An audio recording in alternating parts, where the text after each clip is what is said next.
Hi friends, Karthik Deepa சீரியலில் மே 21க்கான episode தாங்க பார்க்க போகிறோம். அதுக்கு முன்னாடி வீடியோ ஸ்கிப் பண்ணாமல் கேளுங்க. வீடியோ பிடிச்சிருந்தா லைக் பண்ணுங்கள், ரொம்ப பிடிச்சிருந்தா ஃபாலோ பண்ணுங்கள். வாங்க ஃப்ரெண்ட்ஸ், வீடியோவில் என்ன நடக்குதுன்னு பார்க்கலாம். அபிராமியும் அருணாச்சலமும் சேர்ந்து தீபாவும் கார்த்தியோட திருமண நாளை வந்து நடத்துறதுக்காக ஏற்பாடு பண்ணிக்கிட்டு இருப்பாங்க. அப்போ பார்த்தீங்கன்னா திடீர்னு பூஜை ரூம்லேருந்து ஒரு சத்தம் கேட்கும். அருணாச்சலம், அபிராமி, தீபா, அருண் எல்லாருமே ஓடி போய்த்து பார்ப்பாங்க. அங்கே பார்த்தீங்கன்னா கருணாகம் பாம்பு ஒன்று தொங்கிக்கிட்டு இருக்காங்க. அதை பார்த்துட்டு அபிராமி, தீபா எல்லாருமே செம்மையாக ஷாக் ஆயிடுவாங்க. அப்போ உடனே அபிராமி சொல்லுவாங்க, நம்ம எதுக்கும் ஜோசியரை கூப்பிட்டு பார்க்கலாம் அப்படின்னு. அதுக்கப்புறம் பார்த்தீங்கன்னா அந்த ஜோசியர்னு வந்துடுவாங்க. ஜோசியர் வந்து எல்லாத்தையும் பார்த்துட்டு அவர் சொல்லுவார், இப்பொழுதுக்கு உங்கள் வீட்டில் வந்து எந்த நல்ல காரியத்தையும் நீ நடத்த வேண்டாம், எதாக இருந்தாலும் கொஞ்சம் நாள் கழிச்சு நடத்திக்கலாம் அப்படின்னு சொல்லுவாங்க. அதை கேட்டுட்டு அபிராமி வந்து ரொம்ப வேசாக்காயிருவாங்க.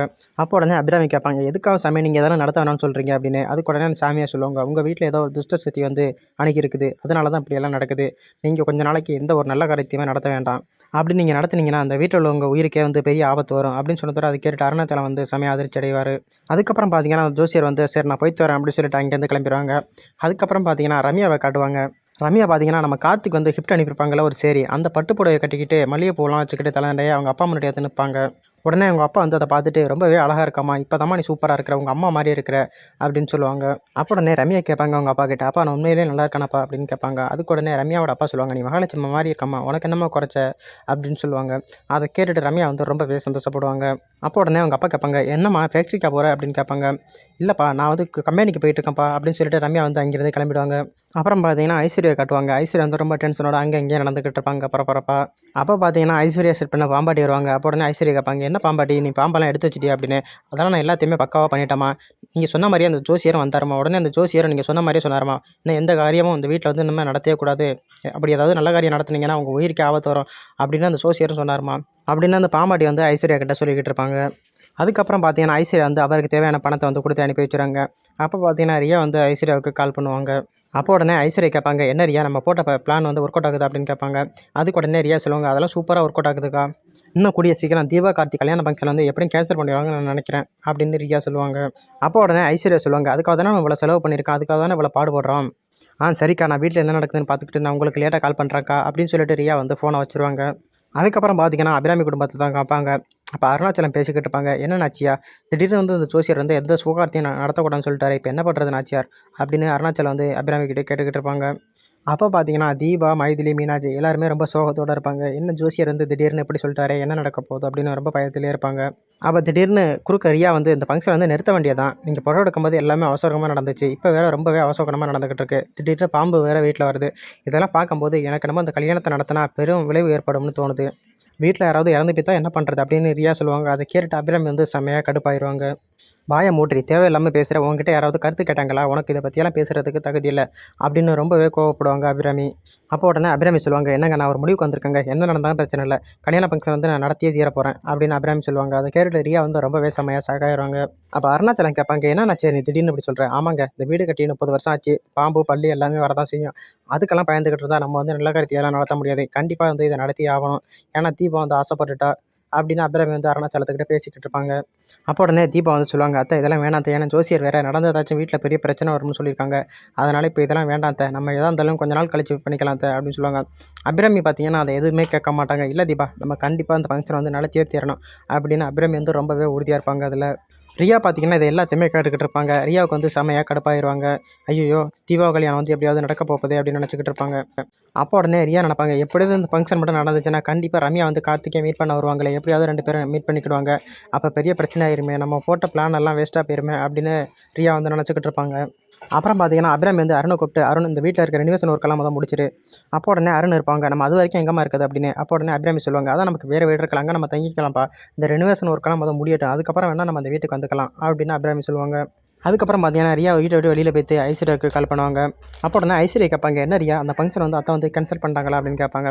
அதுக்கு உடனே ரியா சொல்லுவாங்க, அதான் நம்ம நினைக்கிற மாதிரி இல்லை, அவங்க வந்து அந்த ஃபங்க்ஷன் வைக்கிறதுல உறுதியாக இருக்காங்க. என்ன ரியா, அத்தை வந்து சென்டிமெண்ட்லாம் பார்க்குறாளாச்சு, அவங்க ரொம்பவே சாமி கும்பிடுவாங்களே, அவங்கள அப்படி சொல்லியிருக்காங்க. ஆமாம், அவங்க தான் அப்படி சொன்னாங்க. இது மட்டும் இல்லை, அவங்க ஏதோ புது வீட்டுக்கு குடிப்பலாம்னு சொல்லியிருக்காங்க, அது வரைக்கும் இந்த வீட்டில் ரெனிவேஷன் ஒர்க் நடக்கட்டும், அதுக்கப்புறம் நம்ம எல்லோரும் இங்கே வந்துக்கலாம் அப்படின்னு சொல்லியிருக்காங்க அப்படின்னு ரியா வந்து ஐஸ்வர்யா கிட்டே பேசிக்கிட்டு இருப்பாங்க. அப்போ ஐஸ்வர்யா சொல்லுவாங்க, இந்த ஃபங்க்ஷன் மட்டும் நடக்க விடக்கூடாது, அப்படி மட்டும் நடந்துச்சுன்னா நம்மளோட மொத்த பிளான் கேன்சல் ஆகிரும், எப்படியாச்சும் இந்த நடக்கூடாமல் பண்ணணும் அப்படின்னு சொல்லிட்டு ஐஸ்வர்யா வந்து ஃபோனை வச்சுருவாங்க. ரியாவும் ஐஸ்வர்யாவும் பார்த்தீங்கன்னா ரொம்பவே டென்ஷனாக இருப்பாங்க. எப்படியாவது தீபாவோட ஃபங்க்ஷனை நிறுத்தணுமே அப்படின்னு நினச்சிக்கிட்டு. அதுக்கப்புறம் பார்த்தீங்கன்னா ரம்யாவை காமிப்பாங்க. ரம்யா வந்து அந்த பட்டு புடவை மல்லிகை பூலாம் கட்டிக்கிட்டு கார்த்திகை தேடிக்கிட்டு இருப்பாங்க. எங்கே கார்த்திகை காணோம், பார்த்து ரசிக்க வேண்டிய அவரே இல்லையே, எங்கே பித்தார் அவர் அப்படின்னு ரம்யா வந்து கார்த்திகை தேடிக்கிட்டு இருப்பாங்க ஃபேக்ட்ரியில். அதுக்கப்புறமா ரம்யா வந்து அவங்க கேபிளில் போய் உட்காந்துருப்பாங்க. அப்போ பார்த்தீங்கன்னா ரம்யாவோட மேனேஜர் வருவாங்க. மேடம் நம்ம ஒரு டெண்டர் எடுத்தோம்ல மேடம், அந்த டெண்டருக்கான ஃபைல் எல்லாம் இதில் இருக்கும் மேடம், இதில் நீங்கள் ஒரு கையெழுத்து போடணும் அப்படின்னு சொல்லுவாங்க. ரம்யா பார்த்தீங்கன்னா அதில் வந்து கார்த்திக் பேரை போட்டுருவாங்க. அப்போ மேனேஜர் வந்து அதை பார்த்துட்டு, மேடம் நான் உங்கள் பேரை போட சொன்னால் நீங்கள் வந்து வேறு யார் பேரையே போட்டிருக்கீங்க மேடம் அப்படின்னு சொல்லுவாங்க. அப்போ உடனே ரம்யா சொல்லுவாங்க, நீங்கள் வேறு ஃபைல் ரெடி பண்ணி எடுத்துட்டு வாங்க அப்படின்னு சொல்லிட்டு மேனேஜர் அனுப்பிடுவாங்க. மேனேஜருக்கு வந்து டவுட் வந்துடும், மேடம் ஏன் அப்படி இருக்காங்க, மேடம் பண்ணுறதெல்லாம் சரியில்லையே, ரொம்ப நாளாக மேடத்தோட மூவ்மெண்ட்டெல்லாம் ரொம்பவே டிஃப்ரெண்ட்டாக இருக்குது அப்படின்னு மேனேஜர் வந்து நினச்சிக்கிட்டு இருப்பாங்க. இங்கே பார்த்தீங்கன்னா நம்ம ரம்யா வந்து கார்த்திகை நினச்சி ரொம்பவே சிரிச்சுக்கிட்டு இருப்பாங்க. எப்படா கார்த்திக் வருவார் அப்படின்னு நினச்சிக்கிட்டு. அப்போ உடனே ரம்யா நினச்சிக்கிட்டு இருப்பாங்க, நேரம் கார்த்திக் வந்திருப்பார், எப்படியாவது அவர் முன்னாடி போய்த்து இந்த பட்டு புடவை அந்த மல்லிகை பூவெல்லாம் காட்டணும், அப்போ தான் அவர் பார்த்துட்டு ரொம்பவே சந்தோஷப்படுவார் அப்படின்னு நினச்சிக்கிட்டு ரம்யா வந்து உட்காந்துருப்பாங்க அவங்க கேபினில். கார்த்திக் பார்த்தீங்கன்னா வந்துருவாங்க. அவங்க வந்துட்டு அவங்க எப்பொழுதும் போல அவங்க வேலையை பார்த்துக்கிட்டு இருப்பாங்க. அப்போ பார்த்தீங்கன்னா ரம்யா வந்து நேராக கார்த்திகை பார்க்கறதுக்காக போவாங்க. ரம்யா வரதை பார்த்துட்டு மகாலிங்க அண்ணன் வந்து பயந்துக்கிட்டே வேலை பார்த்துக்கிட்டு இருப்பாங்க. அப்போ பார்த்தீங்கன்னா ரம்யா வரதை பார்த்துட்டு கார்த்திக் வந்து குட் மார்னிங் மேம் அப்படின்னு சொல்லுவாங்க. அப்போ உடனே ரம்யா நினைப்பாங்க, என்ன அவருக்கு பிடிச்ச மாதிரி பட்டு புடவையெல்லாம் கட்டிட்டு மல்லிகை பூலாம் வச்சுட்டு வந்திருக்கோம், அப்படி என்ன கண்டுக்கவே மாட்டேங்கிறாரு அப்படின்னு ரம்யா வந்து நினச்சிக்கிட்டு இருப்பாங்க. அப்புறம் பார்த்தீங்கன்னா ரம்யா வந்து என்னது நமக்கு அவருக்கு பிடிச்ச மாதிரி சேரி எல்லாம் கட்டிட்டு வந்திருக்கேன், நம்மளை பற்றி எதுவுமே சொல்ல மாட்டேங்கிறாரு அப்படின்னு நினச்சிக்கிட்டு ரம்யா வந்து அங்கேருந்து கோச்சிக்கிட்டு போயிடுவாங்க. அப்போ பார்த்தீங்கன்னா மகாலிங்க நம்பிட்டு கார்த்திக்கிட்டே பேசுவாங்க, தேவசனாவுக்கும் மேலே லவ் வந்துருச்சு, ஏன்ப்பா கார்த்திக் எந்த டவுட்டுமே என்கிட்டே கேட்க மாட்டாங்களே, நான் தானே இங்கே இருக்கிறதுலே சீனியர், என்கிட்ட கேட்காம எதாக இருந்தாலும் உங்ககிட்ட கேட்குறாங்களே, அப்போ தேவசனா மேடத்துக்கு மேலே உன் மேலே லவ் வந்துருச்சு அப்படின்னு மகாலிங்க அண்ணன் சொல்லி கார்த்திக் வந்து ரொம்பவே கண்டல் பண்ணிக்கிட்டு இருப்பாங்க. அப்புறம் பார்த்தீங்கன்னா தூரத்தில் நின்று ரம்யா வந்து ரசித்து கார்த்தியை பார்த்துக்கிட்டு இருப்பாங்க. அப்போ பார்த்தீங்கன்னா ரம்யாவுக்கு தெரியாமல் அவங்க பட்டு புடவை போய்த்து மிஷினில் மாட்டிக்கிடும்.